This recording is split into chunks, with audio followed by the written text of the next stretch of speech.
The stage lights burned with an unforgiving intensity, flooding soundstage for a blinding white heat. Yet the air itself felt colder than stone. It was a kind of cold that crept beneath the skin, the kind that carried history, pressure, and expectation. Barefoot on the polished floor stood Bruce Lee, dressed in his familiar yellow sparring pants. His posture relaxed but charged with contained energy.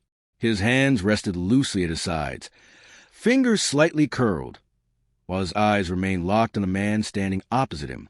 That man was Shih, older, quieter, unmoving. Shih was not merely another actor on set. He was a living relic of kung fu cinema, a veteran who'd been performing martial arts on screen since before Bruce Lee had taken his first steps. His body bore the subtle marks of time, yet his presence felt immovable, like a mountain that had learned how to breathe. While Bruce radiated speed and fire, Shih embodied stillness and patience, a calm forged through decades of survival. They were rehearsing a simple exchange for Enter the Dragon, a sequence meant to look sharp, precise, and cinematic. Hours had passed. Again and again, Bruce adjusted the choreography, refining angles, accelerating movements, pushing realism beyond illusion. And each time, Shih returned to the same grounded stance, serene and unhurried. Finally, the older man shook his head. "A real strike," he murmured softly, "needs no script." The words settled over the set like falling ash. Conversation stopped. Crew members froze mid-sip, hands hovering near paper cups of cooling tea. Even the air seemed to hesitate. Bruce stared at him for a moment, then smiled, a sharp, knowing grin that carried equal parts curiosity and challenge. "Then let's test that," Bruce said. He stepped forward. Shih matched him instantly. No bow, no blink. For a single heartbeat, the two men stood in perfect balance. Youth and age, speed and patience, flame and stone. And before a single strike could land, a truth shimmered in the charged silence, one that few would ever dare to voice. This was the only man Bruce Lee could not defeat. Long before that moment under the studio lights, before the whispers and the legend, their paths had already begun to intertwine, not through rivalry and not through ambition, but through something quieter and far more powerful, destiny. Bruce Lee's life had always been defined by motion. Born in San Francisco and raised among the crowded backstreets of Hong Kong, he was a storm trapped inside a human frame. Every movement he made seemed like an argument against limitation itself. He trained through fevers, sparred through pain, and questioned every master he encountered until he became one. His speed became mythic, but so did his restlessness. To Bruce, perfection was never a destination. It was a pursuit that burned hotter than sleep. Shih was his opposite. Where Bruce chased expansion, Shih practiced containment. Where Bruce moved, Shih waited. He had survived war, poverty, and the long shadows of occupation. He studied Hung Gar and Wing Chun not to dominate others, but to endure the world. His philosophy was simple and unyielding. A true fighter conquers anger before confronting an enemy. When Bruce returned to Hong Kong to film Enter the Dragon, Shih was already a fixture of the industry, respected, immovable, and deeply woven into the city's cinematic soul. The studio called their pairing inspired, the young dragon facing the seasoned tiger. But what began as choreography would become something neither man could have scripted, something that would quietly reshape how Bruce Lee understood strength, time, and himself. This is not a story about victory. It is a story about realization. And it begins with two men standing under burning lights, in absolute silence, on the edge of a moment that would follow one of them to the very end of his life. Before fate brought them face to face beneath the harsh glare of studio lights, Bruce Lee and Shih had already been shaped by radically different worlds. Their philosophies were not born from theory, but from survival. To understand why their encounter carried such weight, one must first understand the paths that forged them. Bruce Lee grew up fighting the world, born in San Francisco but raised in the dense, unforgiving streets of Hong Kong. Bruce learned early that motion was protection. The alleyways were narrow, the rival gangs relentless, and respect was never given freely. Every day demanded awareness. Every confrontation demanded speed. Even as a child, Bruce moved like someone chased by invisible forces, as if standing still might allow the world to catch him. Training became his refuge and his rebellion. He absorbed martial arts not as tradition, but as challenge. He questioned teachers relentlessly, dissected techniques, discarded dogma, and rebuilt movement from the ground up. Pain never stopped him. Illness never slowed him. He trained through exhaustion and pushed his body far beyond what others considered safe. To Bruce, limits were insults waiting to be disproven, but that hunger came at a cost. Bruce Lee could not rest. Even in moments of stillness, his mind raced. His philosophy evolved rapidly, yet it was fueled by urgency. Speed became his language, explosiveness his truth. He believed motion revealed honesty, that hesitation was weakness, and that mastery meant never allowing the opponent, or time itself, to catch up. Shih learned the opposite lesson. His life unfolded slowly, shaped by hardship rather than ambition. War carved patience into his bones. Poverty taught him restraint. Survival demanded silence, not speed. Where Bruce burned energy like fire, Shih preserved it like a guarded flame. He studied Hung Gar and Wing Chun not to dominate enemies, but to protect balance. His movements were small, deliberate, almost invisible. He learned that tension invited defeat, that anger clouded judgment, and that the strongest stance was often the quietest one. Time was not his enemy. Time was his teacher. By the time Bruce Lee returned to Hong Kong as an international star, Shih was already a pillar of the industry. He had seen trends rise and fall, stars flare and fade. He carried himself without ego, respected not for spectacle, but for consistency. Directors trusted him. Younger actors deferred to him. He was not loud. He did not need to be. When the studio paired them for Enter the Dragon, it seemed perfect on paper. Youth and experience, fire and control, the dragon and the tiger. But what no producer could anticipate was that they were not merely pairing two fighters. They were placing two philosophies in direct confrontation.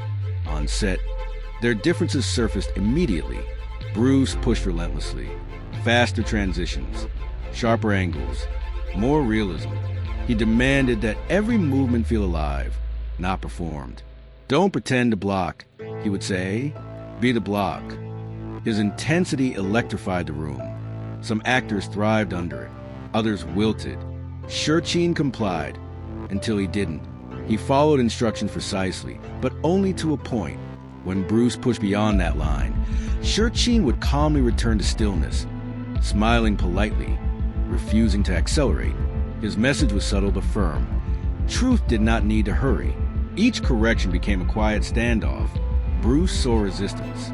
Shih saw imbalance. Their philosophies mirrored one another in unsettling ways. Bruce chased expansion, more speed, more power, more expression. Shih practiced containment. Less movement, less effort, less waste. One believed dominance came from overwhelming force. The other believed survival came from yielding at the right moment. As the humid days stretched on, the tension thickened. Crew members whispered. Extras noticed the charged silences between takes. Everyone sensed that what simmered beneath the surface was not personal animosity, but something deeper, a clash of truths. When the camera stopped rolling, rumors spread. They're gonna fight for a real one day, someone said. No one laughed, because on that set, surrounded by sweat, discipline, and decades of lived experience, it became clear that choreography was no longer the point. What was unfolding was inevitable. Two paths that had never been meant to intersect were bending toward each other, pulled by forces neither man fully understood. Bruce Lee believed mastery meant movement, without limits. Shih believed mastery meant peace within limits. And somewhere between those beliefs, destiny waited patiently. By the third week of filming Enter the Dragon, exhaustion had settled into the studio like a second atmosphere. The floorboard smelled of sweat varnish, and old was soaked with decades of movement.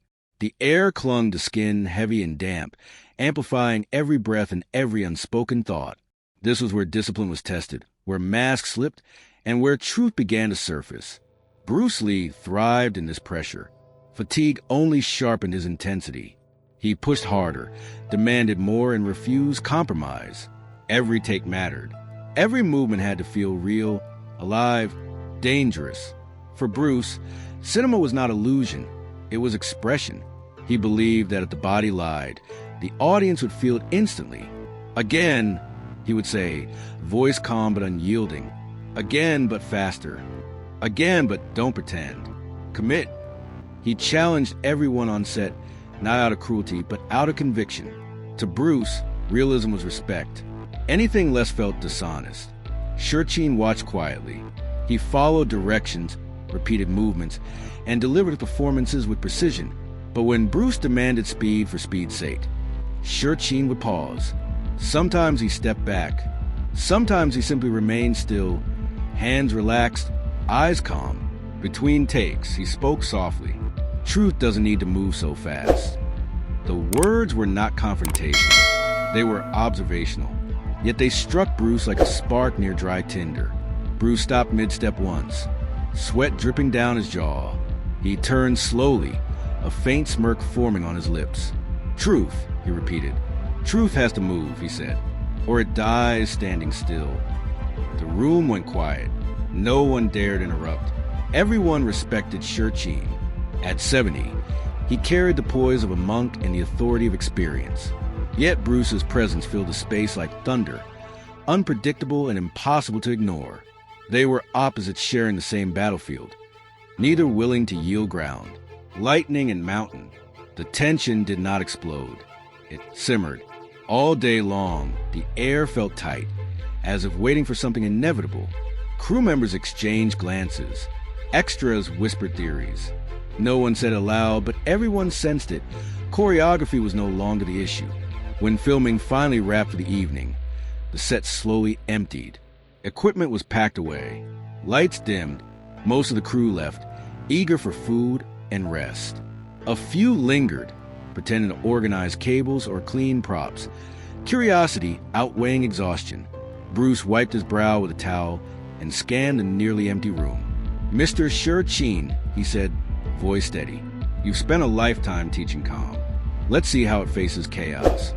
There was no anger in his tone, only challenge. Shih met his gaze. For a moment, he said nothing. Then he set down his robe, revealing lean, wiry arms hardened by decades of practice. You wish to spar? He asked. Just a friendly test, Bruce replied. But his eyes gleamed. This was not about ego. This was about truth. About meeting something real, unscripted, uncontrollable. No cameras, no director, no audience, only rain tapping softly against the studio roof. They moved to the center of the room, the space suddenly feeling smaller, heavier, charged with history. The humid air pressed against their skin. Every witness felt it. The shift. Something ancient had stepped into the room. Shih bowed once. Bruce mirrored him. As their hands lifted into guard, silence took on weight. Time itself seemed to hesitate, as if unsure which way this moment would fall. This was no longer youth testing age. This was philosophy testing philosophy. The first movement came too fast for most eyes to follow. Bruce exploded forward, footwork blurring, a front kick slicing through the air and stopping just short of Shih ribs. It was precise, controlled, a warning rather than an attack. Shih did not flinch. His response was barely visible. A small pivot, subtle enough to be mistaken for stillness. Bruce's second strike met empty air. Good, Bruce said, circling. You wait for the storm to pass. I am the storm, Shih replied calmly. Bruce lunged again, faster this time. 3 rapid jabs, a low sweep, a spinning back fist, movement layered upon movement, a symphony of speed and intent. Each strike carried years of refinement. Shih parried with minimal motion, redirecting force rather than opposing it. His balance never wavered. His breathing never changed. Bruce's grin widened. This was it, the test beyond cinema, beyond choreography, where instinct ruled and philosophy revealed itself through flesh. Then came the moment no one expected.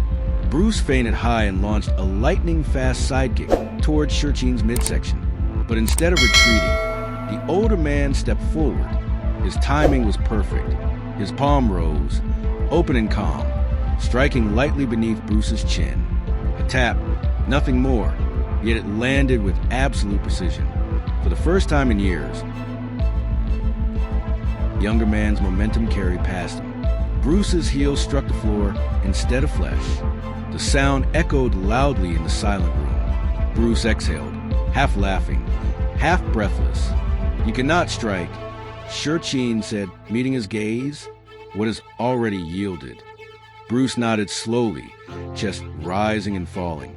"And you cannot yield forever." They smiled at each other then, not as rivals, but as mirrors, two masters acknowledging a truth larger than either of them. When it ended, Bruce clapped Shih on the shoulder. "Thank you," he said quietly. "I needed that." Shih bowed. "So did I." What had just occurred was not a fight. It was a revelation.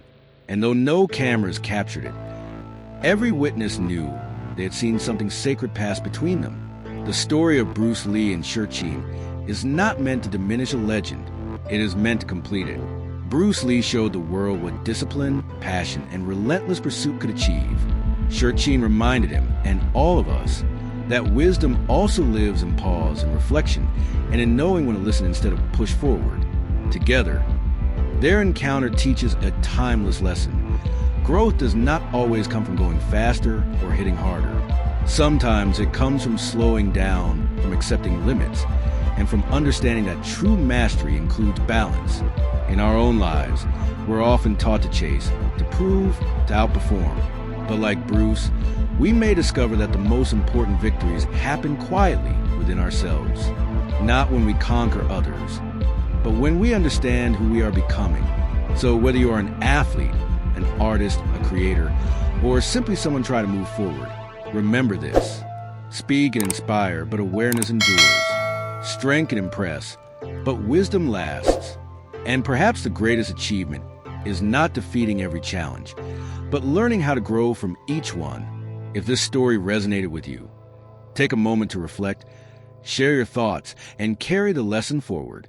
Because legends don't just live in history. They live in what we choose to learn from them.